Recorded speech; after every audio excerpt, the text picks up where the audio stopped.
अरे एंजॉय करो यार, तुम्हारी पार्टी है यार। Come on, you enjoy yourself, मैं भी आता हूँ। Okay okay, enjoy. चमन, क्या बात है, तुम परेशान से लग रहे हो? नहीं ऐसी कोई बात नहीं, तुम सबका ख्याल रखो, मैं भी आता हूँ।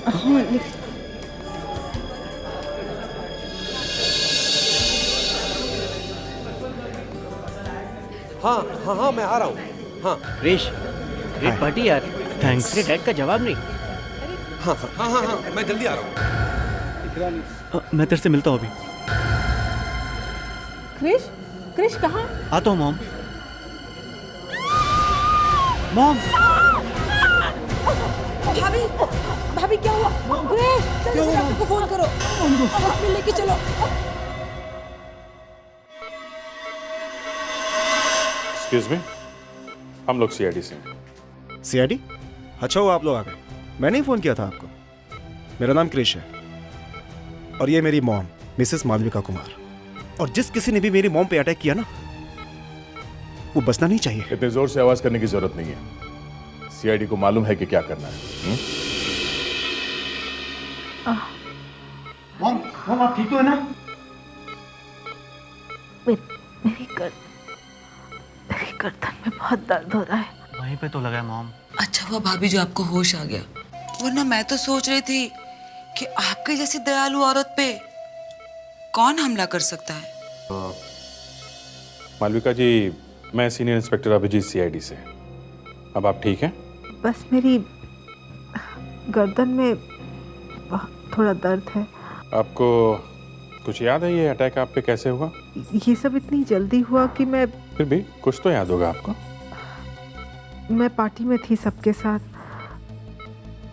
मैं क्रिश और चमन को देख ही रही थी कि अचानक एक डांट आकर मेरी गर्दन पे लगा और उसके बाद कुछ भी याद नहीं।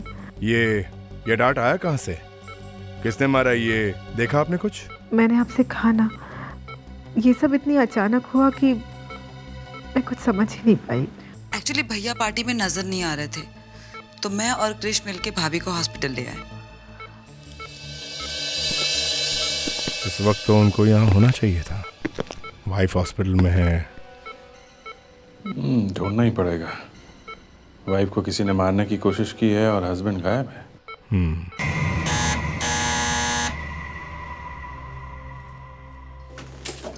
जी सर, कहिए किससे मिलना है?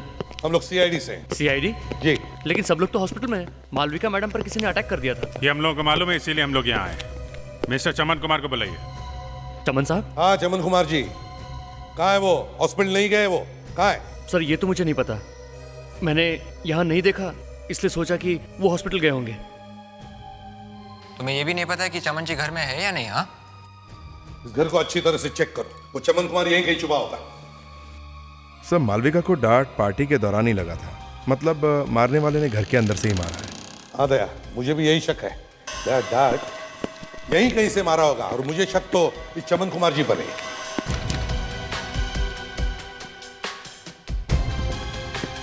अरे ये दरवाजा क्यों बंद है? क्या हुआ अभिजीत? सर ये दरवाजा बंद है यहाँ पे।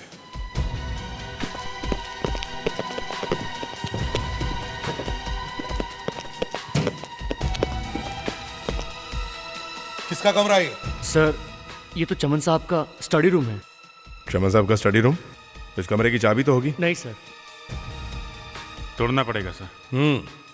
दया, मैं हूं ना, मैं किस लिए हूं सर? तो चलो ठीक है।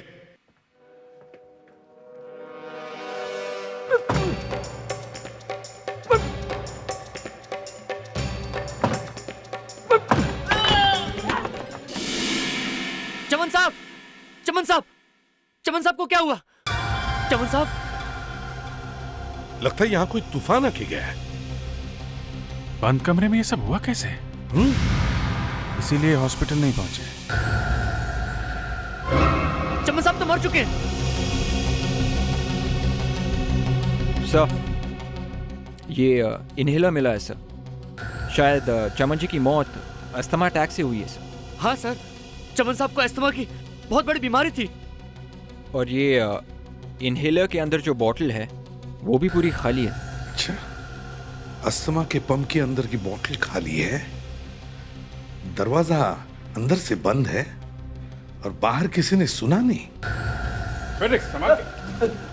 नीचे देखो, जले हुए पेपर के टुकड़े। एक काम करो, कुछ लेकर आओ बाहर से और इन्हें संभाल के उठाओ, स्प्रे करके। ओके? Yes sir. चलो आप भी चलिए। जी चलो। अभिजीत सर, लगता है ये खून है। मतलब ये देखो, यहाँ देखो, नाक के नीचे और ये गाल के ऊपर और ये यहाँ देखो कान के बाजू में। हाँ, ये तो रैशेस है। हाँ, सब जगह है। लगता है कोई ना कोई गड़बड़ जरूर है अभिजीत, और उसका पता यहीं पर चलेगा, इसी कमरे में। कमरे को अच्छी तरह से चेक करो। ये पति और पत्नी दोनों पे अटैक हुआ है। सर, ये मोबाइल भी मिला है सर। और एक बात है सर, इसमें आखिरी कॉल करण नाम के किसी आदमी ने किया था। करण? हाँ। ये करण कौन है? अब वो हमेशा के लिए हमें छोड़कर चले गए। नहीं भैया, हमें छोड़ के नहीं जा सकते। कहाँ है डैड? मुझे डैड के पास जाना है। एक्सक्यूज मी, जब तक इन्वेस्टिगेशन पूरा नहीं हो जाता आप लोग ऊपर नहीं जा सकते। अब हमारा क्या होगा? इस घर का क्या होगा? देखिए, लगता है चमन कुमार जी का खून हुआ है। खून? खून? जी हाँ, खून। किसी ने चमन कुमार जी पर भी अटैक किया था। क्या आप कुछ बता सकती हैं किसका काम हो सकता है ये? क्या चमन कुमार जी का कोई दुश्मन या उनका किसी के साथ झगड़ा? देखिए डैड, एक बहुत बड़े बिजनेसमैन थे और कुछ लोग उनसे जलते भी होंगे, और वो उनके पार्टनर प्रणय, उनके साथ भी उनकी कुछ प्रॉब्लम चल रही थी। प्रणय बिजनेस पार्टनर है ना?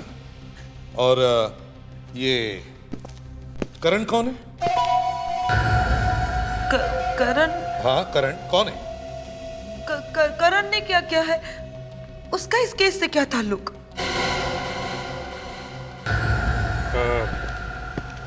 देखिए, करण वो आदमी है जिससे आपके भाई ने आखिरी बार बातचीत की थी। तो हमें लगता है कि करण ने ही उन्हें स्टडी में बुलाया था। मैम,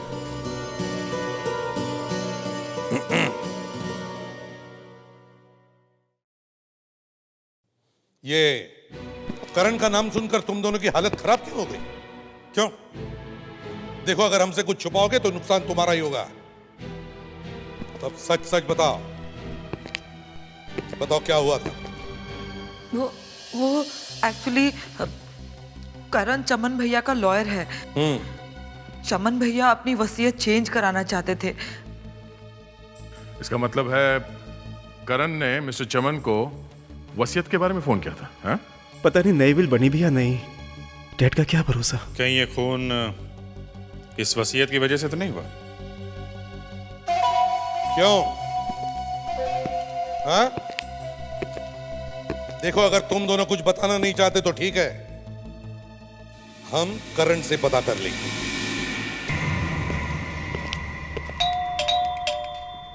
करण, दरवाजा खोलिए, हम लोग सीआईडी से आए हैं। जब भी कभी हम सीआईडी वाले किसी के घर पर जाते हैं तो या तो अंदर कोई सोया हुआ रहता है या फिर... ऐसा मत बोलिए सर, इस बार कुछ अलग होगा। अच्छा, तो चलो देखो। Oh my God!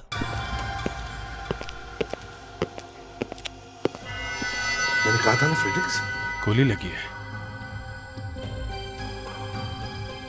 मर गया सर। सीने पे गोली लगी है, इसका मतलब किसी ने सामने खड़े होकर गोली मारी है। हाँ, हाथापाई के भी कोई निशान नहीं। इसका मतलब है इसे अंदाजा भी नहीं था कि जो भी कोई सामने खड़ा था वो इसे गोली मार दे। सर, ये करण गोली चलाने वाले को जरूर जानता होगा। बिल्कुल सही फ्रेडेक्स। एक काम करो, देखो चमन कुमार जी की वसीयत यहां इस घर में है क्या? चेक करो अच्छी तरह से।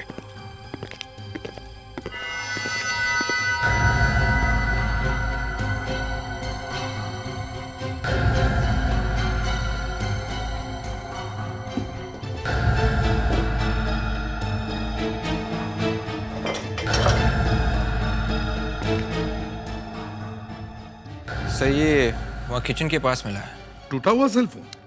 सर ये करण का ही होगा। सर वो वसीयत तो यहाँ नहीं है। वसीयत नहीं है तो कहीं खूनी वसीयत लेकर भाग तो नहीं गया? 2 लोग जानते थे, दोनों चले गए। एक तो मिस्टर चमन और अब ये करण। अभिजीत कुछ तो गड़बड़ है, कुछ तो गड़बड़ है। पहले चमन कुमार जी का खून, फिर उनके लॉयर करण का खून। चमन कुमार जी को मरने से पहले आखिरी फोन ये करण ही करता है। इस करण का खून चमन कुमार जी के वसीयत से जुड़ा हुआ जरूर है। डॉक्टर साहब ये चमन कुमार और करण की लाशें चुप हैं या कुछ बोलना भी चाहती हैं?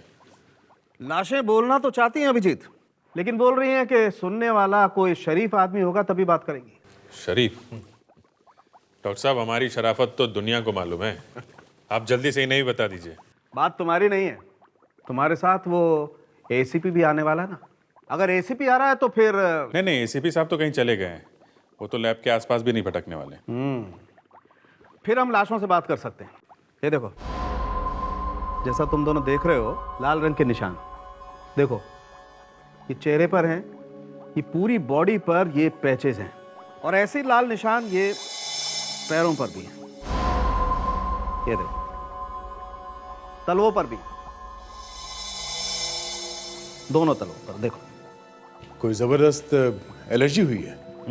हुआ ऐसा है कि चमन कुमार को अस्थमा का जबरदस्त अटैक आया। अस्थमा समझते हो ना, दमा का ऐसा जबरदस्त अटैक आया कि बेचारे की डेथ हो। कमरे में एसी था, ऑक्सीजन की तो कोई कमी नहीं थी, और बाहर से कुछ अंदर आया भी नहीं, तो फिर ये अटैक आया कहां से?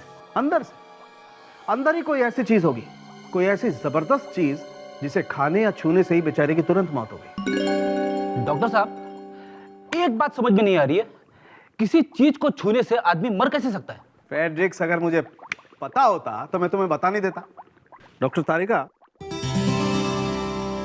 क्या बात है डॉक्टर तारिका, आप कुछ परेशान लग रही हैं? सब कुछ ठीक है ना? वो जो एनर्जी हुआ करती थी आपके अंदर आजकल दिखाई नहीं दे रही है। कुछ नहीं सर, बस दीदी को लेकर जरा परेशान थी। 6 महीने पहले उनकी शादी हुई और जाने दीजिए सर, ये सब घर की बातें। और क्या वो ससुराल वाले परेशान कर रहे हैं क्या? नहीं, एक्चुअली सभी की उम्मीदें उन पर है। वो तो पूरी कोशिश करती रहती है कि मायका और ससुराल दोनों की उम्मीदों पर खरी उतरे।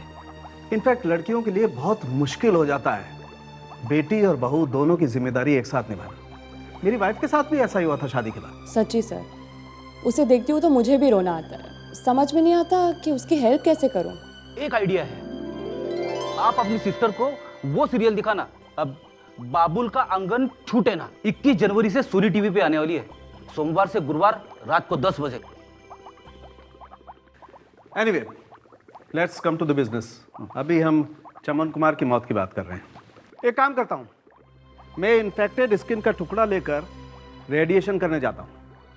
पता लगाते हैं आखिर वो क्या चीज है जिसकी वजह से एलर्जी हुई है।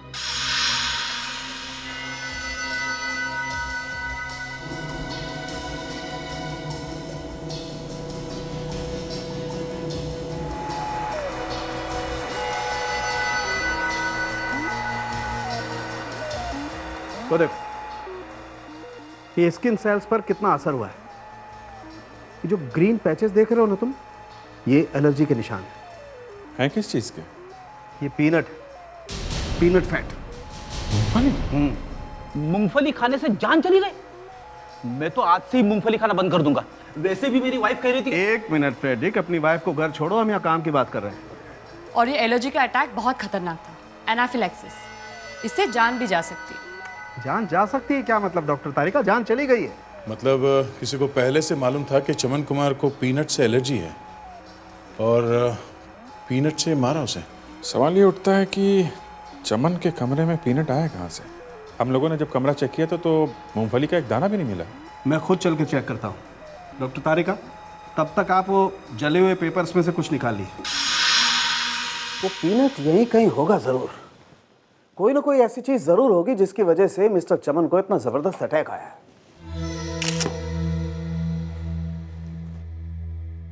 मौत यहीं हुई है बॉस, इसका मतलब वो चीज भी यहीं कहीं होगी जरूर। खूनी ने वो चीज छुपा के रखी होगी। बिल्कुल छुपा के रखी होगी, लेकिन तुम लोग सावधान रहना कहीं तुम्हें ना लग जाए। तुम लोगों में से किसी को एलर्जी तो नहीं है ना पीनट से?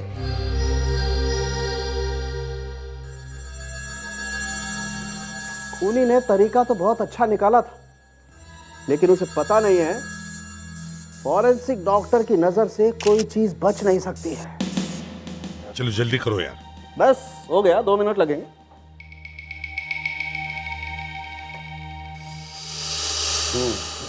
अभिजीत, ये देखो, यहाँ देखो।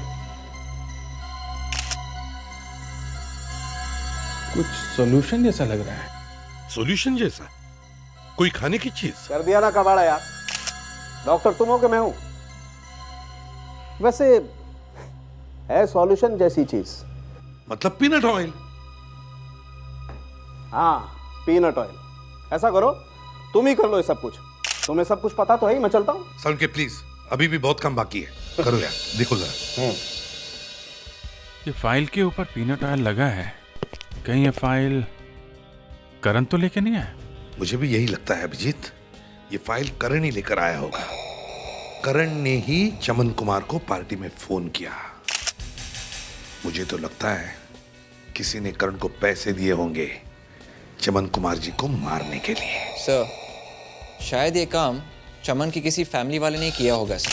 सिर्फ फैमिली वाले जानते थे कि चमन कुमार को पीनट ऑयल की एलर्जी थी। सर, प्रणय भी हो सकता है, चमन का बिजनेस पार्टनर। कृष्ण ने बताया था ना, आजकल दोनों में कुछ प्रॉब्लम चल रही है। चमन की मौत से प्रणय को फायदा होने वाला है, क्योंकि विल तो मिली नहीं। सारा का सारा बिजनेस जाएगा प्रणय के पास। मतलब अभिजीत, चमन कुमार के जितने भी लोग करीब थे, उन्हीं में से किसी ने ये काम किया है। पता कैसे चलेगा? क्या बॉस, फंस गए ना यहीं पे आके?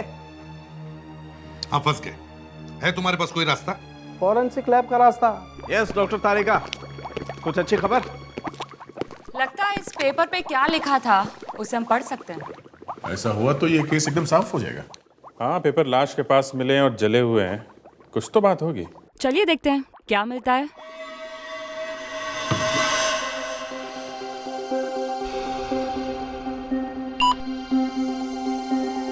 ये इलेक्ट्रॉन माइक्रोस्कोप से पेपर पे लिखी हुई हर चीज बड़ी नजर आती है। जैसे ही रेडिएशन से इस पे गिरेगा, सब कुछ साफ नजर आएगा।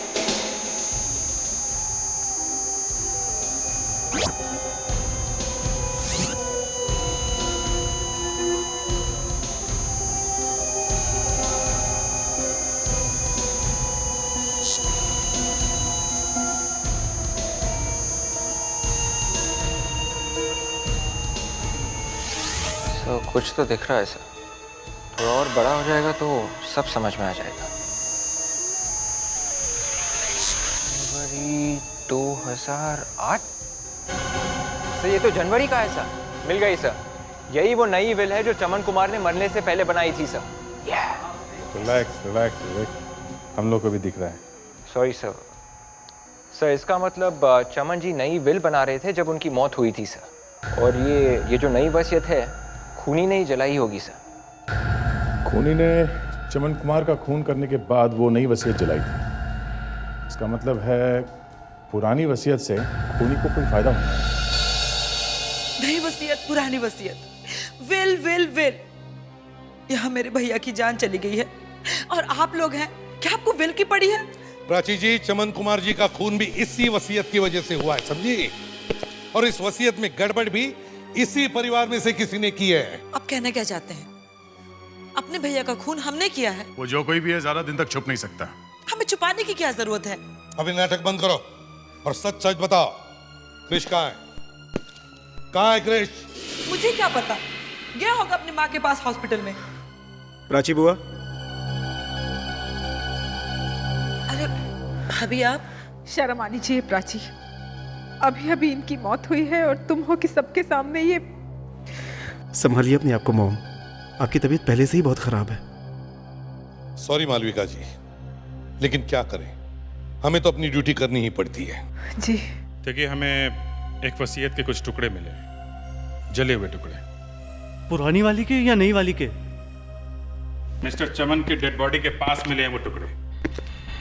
इसलिए हम जानना चाहते हैं कि वो क्या चीज है जो मिस्टर चमन अपनी विल में से बदलना चाहते थे। देखिए, ये बात तो भैया के वकील ही बता सकते हैं। चमन अपनी विल में क्या बदलना चाहते थे ये तो उन्होंने घर पर किसी को नहीं बताया, लेकिन मुझे लगता है वो कृष के बारे में कुछ सोच रहे हैं। भाभी, ये बात सिर्फ करण बता सकता है। बिल्कुल सही कहा प्राची जी, बिल्कुल सही। और खूनी कौन है ये तो हम करण से भी उगलवा सकते हैं। आप तो जानती है मालविका जी कि सीआईडी वाले तो मुर्दों से भी सच उगलवा सकते हैं। सर, आई एम अनुज। क्या कर सकता हूँ आपके लिए? मर्डर्स, दो मर्डर्स और एक अटेम्प्ट टू मर्डर। मतलब? करण का खून हो गया, मालूम है ना आपको? हाँ, अच्छा, अब मैं समझा। आप करण सर की मर्डर केस की जांच करने आए हैं। हम ये पता करने आए हैं कि चमन जी का वसीयत कहाँ है। करण ने चमन जी का वसीयत बनवाया था ना? हाँ? और वो भी एक नहीं, दो विल? मुझे तो एक के बारे में भी पता नहीं है। वो सब करण सर ही देखते थे। अब वो इस दुनिया में। अब चुपचाप जल्दी से जो कुछ भी मालूम है फटाफट बता, समझा? वरना यहाँ ऑफिस में सबके सामने तेरी इज्जत का हलवा बना दूंगा। पिछले 2 हफ्तों से चमन कुमार जी और उनके पार्टनर प्रणय बहुत बार यहाँ पर आए थे। वसीयत के लिए आ रहे थे? ये मत पूछिए प्लीज। क्यों? मुझे इसके बारे में वाकई कुछ नहीं मालूम। बस इतना मालूम है कि चमन कुमार जी बहुत परेशान रहते थे। अच्छा, तो फिर करण जी के पास उस वसीयत की कॉपी होगी? हैं? ये मैं नहीं जानता। देखो ऑफिस में यहाँ कोई कॉपी है क्या? Excuse me, 1 minute.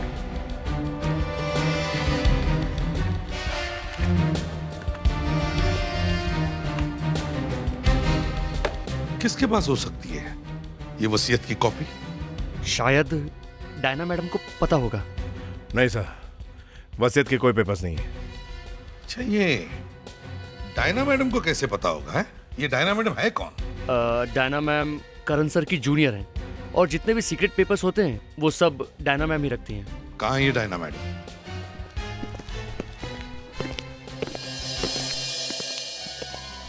मैम। अनुज, मैंने तुमसे कहा था ना कि मुझे आज किसी को नहीं मिलना है। यहाँ की एसीपी लगती है। मैम, सीआईडी वाले आए हैं।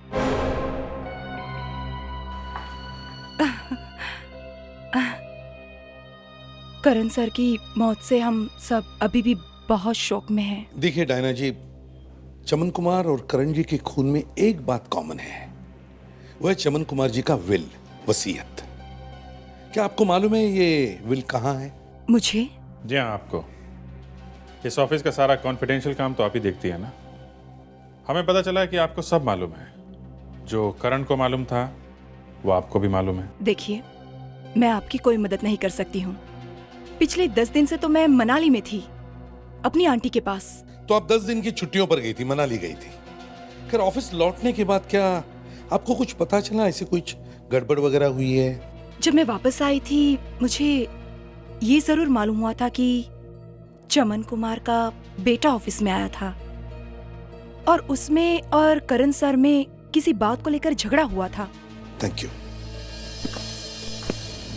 फ्रेडिक्स, पता करो ये मनाली क्या करने गई थी। अब ये पहले तो हमें ये देखना पड़ेगा कि 28 दिसंबर को मनाली में बर्फ गिरी थी या नहीं। ये डायना कह रही थी कि 28 तारीख को बर्फ देखने गई थी, इसलिए। हाँ, तो पता चल जाएगा कि डायना 28 दिसंबर को मनाली में थी क्या। सर, ये चमन कुमार अभी तक जिंदा था, ये बहुत बड़ी बात है।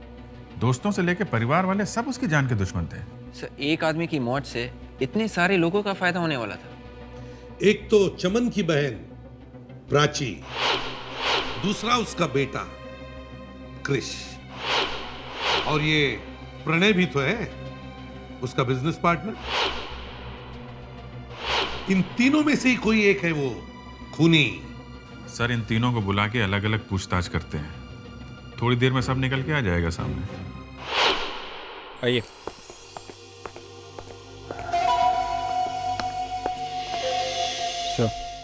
आइए आइए आइए। देखिए, फैमिली का झगड़ा, इसमें मुझे क्यों इन्वॉल्व कर रहे हैं? इसमें मेरा क्या लेना देना है? वो हम लोग देखते हैं आपका लेना देना है कि नहीं। इनसे पूछिए ना। और हमने किया ही क्या है? अभिजीत, तुम जरा प्रणय को वहां बिठाओ और पूछताछ करो। आइए प्रणय जी, आइए। कम। ये आपका और चमन जी के बीच में, हैव अ सीट प्लीज। कि आपका और चमन जी के बीच में कभी कोई बातचीत, कभी कोई झगड़ा? प्राची, क्रिश, तुम दोनों यहाँ बैठो। आओ, कम बैठ। मैंने आपको अपने डैड के खूनी को पकड़ने के लिए बुलाया था। आप मुझे यहाँ पकड़ कर लिया है। बैठ। उधर भैया हमें छोड़ के चले गए, भाभी हॉस्पिटल में पड़ी है, और आपको लगता है कि ये खून मैंने किया है, अपने ही भाई का? मेरा और चमन में कोई झगड़ा नहीं था। वो तो मेरा पार्टनर था और दोस्त भी। मैं तो उसकी काफी सीक्रेट बातें जानता था। चमन अपनी फैमिली को बहुत प्यार करता था। उसने सारी प्रॉपर्टी मालविका, क्रिश और प्राची के नाम में कर दी थी, सबको बराबर। क्रिश, हमें तुम्हारे बारे में सब कुछ पता है। हमें मालूम है कि तुम्हारी अपने पिताजी के साथ कोई प्रॉब्लम थी, इसलिए पार्टी के एक दिन पहले तुमने करण के ऑफिस में जाकर, मतलब तुम्हारे पिताजी के लॉयर के ऑफिस में जाकर झगड़ा किया था। क्यों? वो तो हाँ, वो तो क्या है बताओ। प्राची, तुम्हें तो रोज अपने भाभी भैया से पैसे मांगने पड़ते थे, है ना? तो तुमने सोचा होगा कि क्यों ना मैं ये रोज रोज के पैसे मांगने की खटखट बंद कर दूं? क्यों सर? हाँ फ्रेडरिक्स। सर, डायना कहीं नहीं गई थी, यहीं पे थी। उसके मोबाइल फोन से एक भी रोमिंग कॉल नहीं की है। सारी कॉल्स यहीं की है, लोकल कॉल्स। ये देखिए सर। और सर, जब चमन की मौत हो गई तो थोड़ी देर बाद ही उसने करण को फोन कर दिया। मौत की थोड़ी देर बाद उसने करण को फोन किया? करण को फोन? सर, इस प्रणय ने बताया है कि चमन की पुरानी वसीयत के हिसाब से तीनों को बराबर बराबर जायदाद मिलने वाली थी। लेकिन अगर नई विल बनेगी तो किसी ना किसी का तो नुकसान होगा। अब जिसका नुकसान हो रहा था खून, उसी ने किया सर। हाँ, पर वो है कौन? अभी पहले इस डायना से निपट लेते हैं। उसे मनाली की हवा लग गई है। कितनी बार बोलेगी मैं कि मैडम घर पे नहीं है? अब डायना मैडम को बुलाइए, हम लोग सीआईडी से हैं। वो एजेंट लोग आए थे ना, उनके पीछे मैडम भी बैंक गई है। वाह, दूसरों के लॉकर से भी चोरी करना शुरू कर दिया। और आप लोग कहाँ घुसे आ रहे हैं? एक मिनट, ये लॉकर करण का है ना? देखिए, इसकी चाबी तुम्हारे पास कहाँ से आई? हाँ? देखिए, आप लोग इस तरह अंदर नहीं आ सकते। देखिए मैनेजर साहब, हमें अपना काम करने दीजिए। पैट्रिक्स, लेके जाओ इनको। चलिए चलिए चलिए आप प्लीज।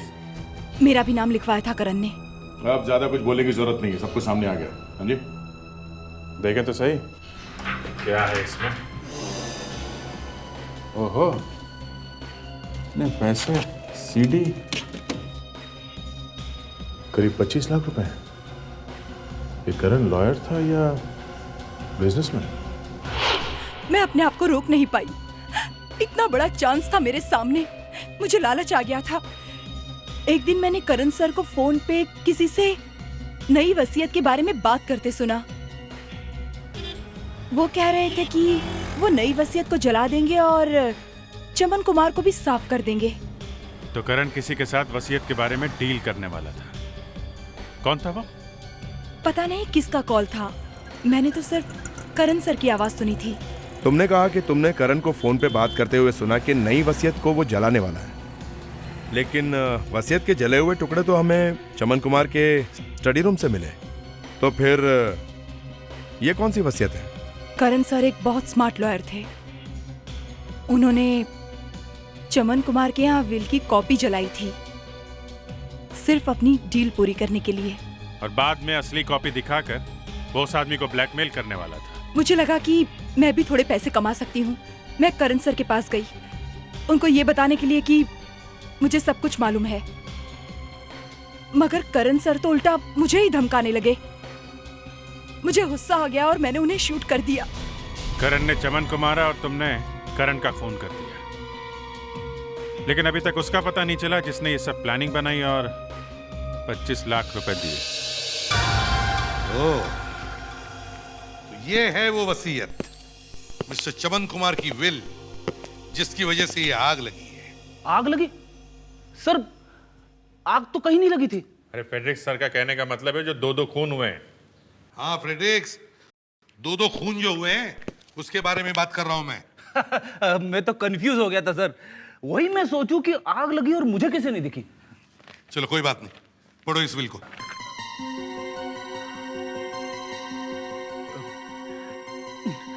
मैं चमन कुमार अपने पूरे होशो हवास से लिख रहा हूं कि मेरा सारा पैसा, मेरी जायदाद। अरे सर, क्या है? आए? ये क्या चक्कर है सर?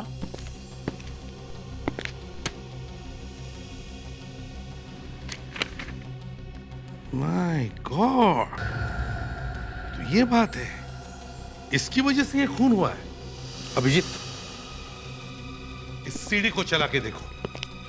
करण ने ये सीडी अपने लॉकर में छुपा के रखी थी, इसमें जरूर कुछ होगा।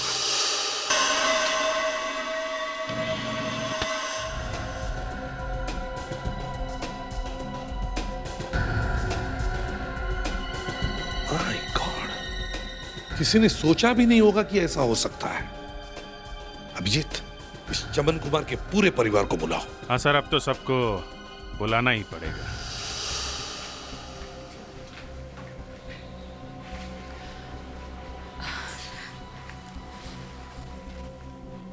एसीपी साहब, आपने बुलाया हमें?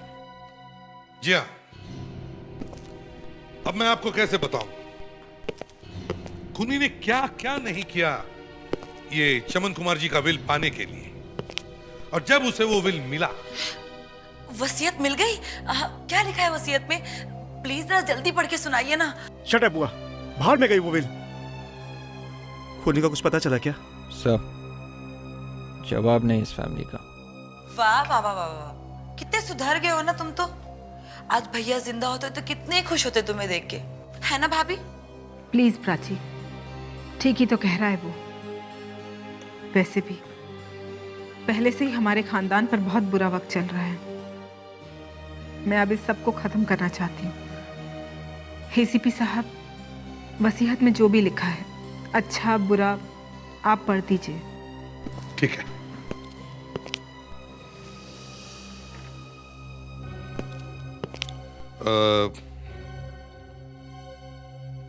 नहीं अभिजीत, जरा तुम ही पढ़ लो। मैं?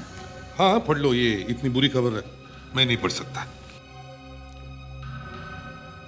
अब ड्यूटी तो करनी ही है, मैं ही पढ़ देता हूँ। मैं चमन कुमार अपने पूरे होश में अपनी सारी प्रॉपर्टी, कैश, एसेट्स। किसके नाम? अपनी सारी जायदाद मेरी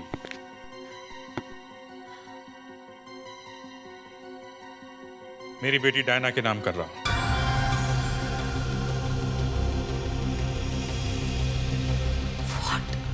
डायना? ये आप क्या कह रहे हैं? भाभी ये क्या हो रहा है? मैं कुछ नहीं कह रहा हूँ, ये तो चमन कुमार जी ने खुद लिखा है। डैडी का दिमाग खराब हो गया था क्या? और ये डायना, पापा की बेटी, ये सब क्या है मॉम?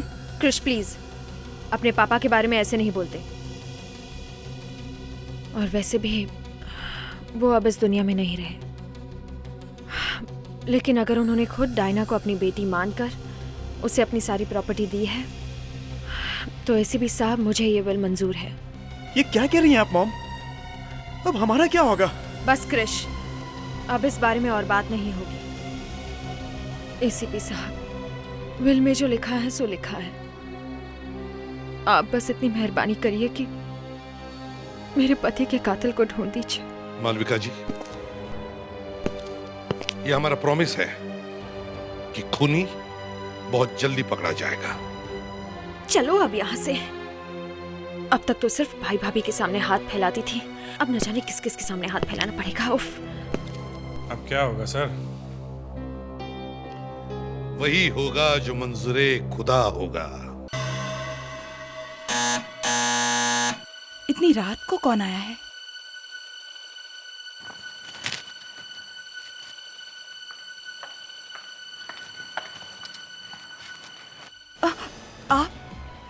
आप यहाँ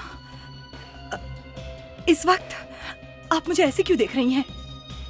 मेरे पास कुछ नहीं है। अच्छा, तो तुम हो चमन की वो बेटी? अगर मुझे पहले पता होता तो इतनी प्रॉब्लम ही नहीं होती। मैं तुम्हें पहले ही खत्म कर देती। ये आप क्या कर रही हैं? इसमें मेरा क्या कसूर है? सारा कसूर तुम्हारा ही है। मैं तो आपकी बेटी जैसी हूँ। मेरी कोई बेटी नहीं है और चमन की भी एक ही औलाद थी। मेरे कृष को ही सारी प्रॉपर्टी मिलनी चाहिए। वाह मालिका जी।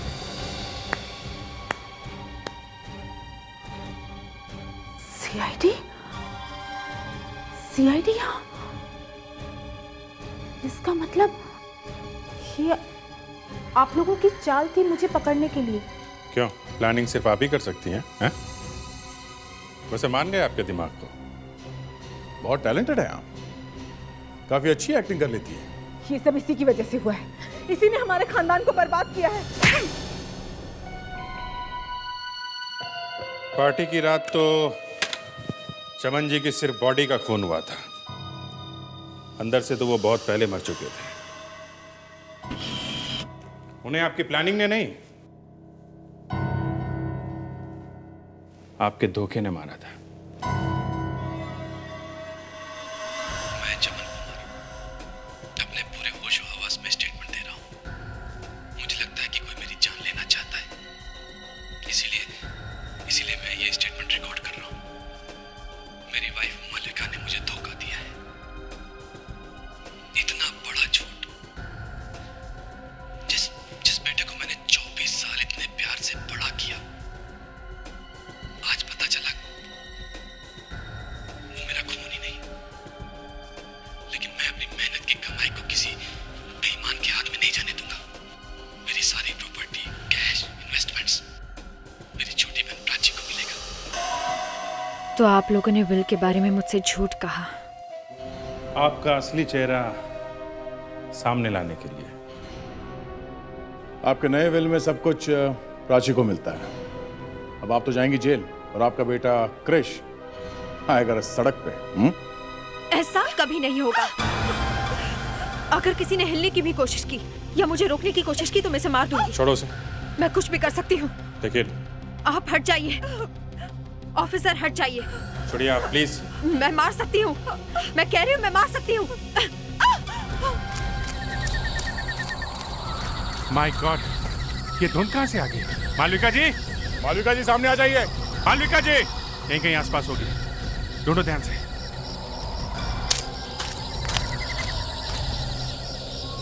मालविका जी,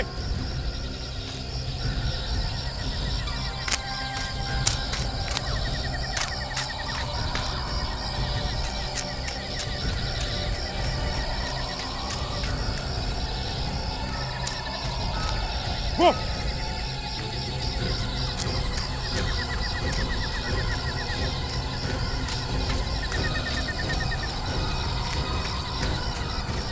अरे बाप रे! बस बस मालविका जी, बहुत भाग लिया आप। आराम करने का टाइम आ गया है। मैं कहाँ हूँ? Freddy, good job Freddy. कौन फ्रेडी? अरे ये आवाज तो जानी पहचानी सी लगती है। ये तुम्हारे अंकल की आवाज है। अंकल? कौन अंकल? ये तो गया। फ्रेडी, फ्रेडी होश में आओ। फ्रेडी, चलो संभाल के। इस बेचारे ने तो अपना काम कर दिया, अब बाकी जिंदगी आपको शायद जेल में ही काटनी पड़ेगी।